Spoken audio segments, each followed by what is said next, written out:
Hi, just like to introduce you to Phoenix by S.F. Said, A Boy with the Power of a Star, from the author of Ajak Poor, illustrated by Dave McKean.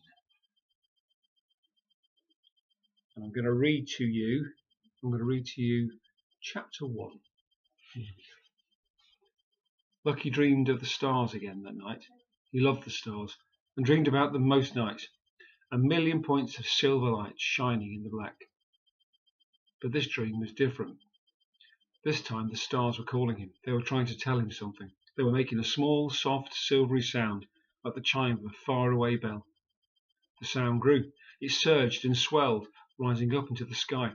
Lucky's blood surged with it. His feet lifted off from the floor. And in his dream, Lucky flew.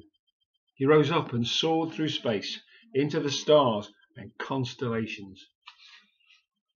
He flew so close he could taste the stars sparkling on his tongue. He felt their heat on his face. They weren't little points of silver anymore. They were suns, each one a giant blazing sun. Stronger, and they burned inside with impossible energies, stronger than the fires in a nuclear furnace, bigger than the blast of a billion atom bombs. He reached out his hands to touch them, and woke with a violent start.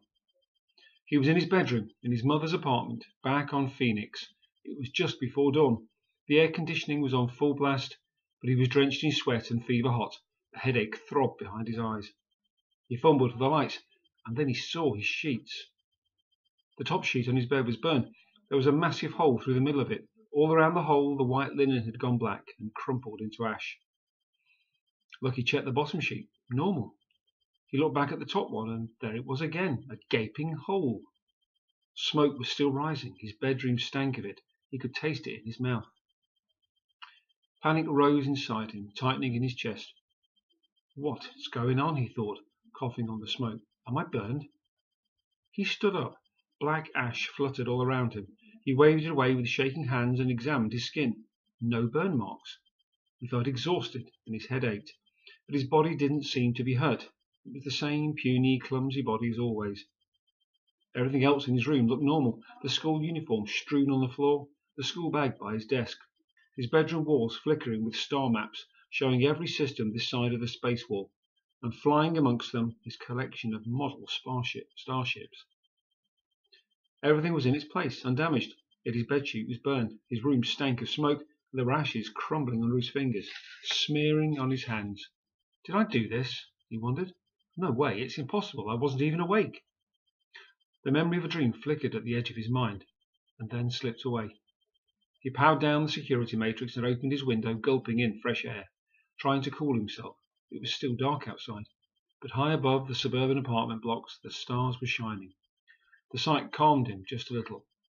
He lived on this moon at the edge of the Aries system all his life, yet he never tired of gazing at the stars. They seemed so free up there in the sky.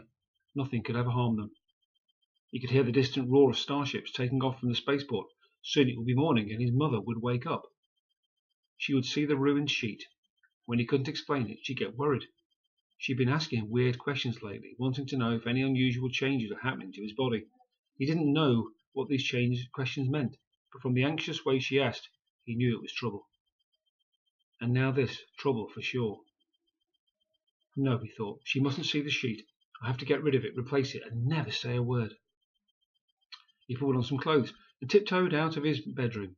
It was so peaceful in the corridor, he could feel the security matrix's subsonic hum in the soles of his feet. Everything was neat and ordered, as his mother liked it. Everything in its place, ship-shape, she called it. There was a faint light under the kitchen door, and the scent of chocolate brownies. She must be in there, baking, of course. On days when she went to work before he was awake, she'd always get up early to make him a treat, the food that had always been his favourite, back from when he was a little child. He crept silently past the storeroom and opened up the door. It was crammed with boring household stuff. He never looked in there normally. I wasn't sure where to find sheets. He hunted through stacks of tinned food and toiletries, packs of cotton wool and bandages, even a full battlefield medikit. How ridiculous! Why would they ever need a thing like that in a place like Phoenix, so far away from the war? Lucky? His mother's voice behind him. He turned, and there she was, her apron on, her long red hair tied back. Hadn't He hadn't heard her coming at all. "Sweetheart," she called. "What are you doing in there?" Nothing," he said guiltily. "Why are you awake so early?" She sniffed the air. Her blue eyes narrowed. "What's that smoky smell?" She took off the apron and strode towards his bedroom. "Don't go in there!" He tried to get in her way, but he was too slow.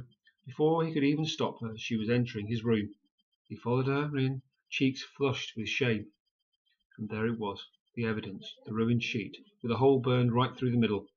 He felt dizzy seeing it again. It hit him with fresh force. Just what a strange thing it was. His mother breathed in sharply at the sight.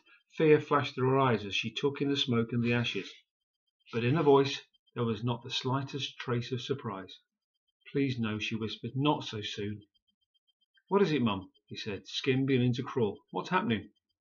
She didn't answer. She went over to the window and stared up at the sky. Lucky followed her and looked up too. There they were as always, a million points of silver light. Whatever happened, the stars would always be there. No. Wait.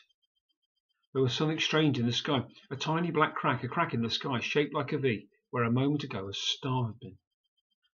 His mother slammed the security matrix. She shut the window and backed away from it, face full of horror. What was that thing in the sky?"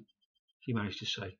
She covered her face with her hands and breathed in deep, then again and again until she brought her breathing under tight control. Only then did she take her hands away. Her face showed nothing but determination now. Her voice was scarily calm. "We have to get out of here," she said.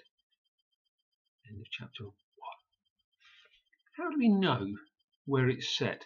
What words, what ideas, what description does the author use to tell us where our hero and mother are at the moment? Could you make a list? Could you make a few ideas of those, please? Just make a few notes in there.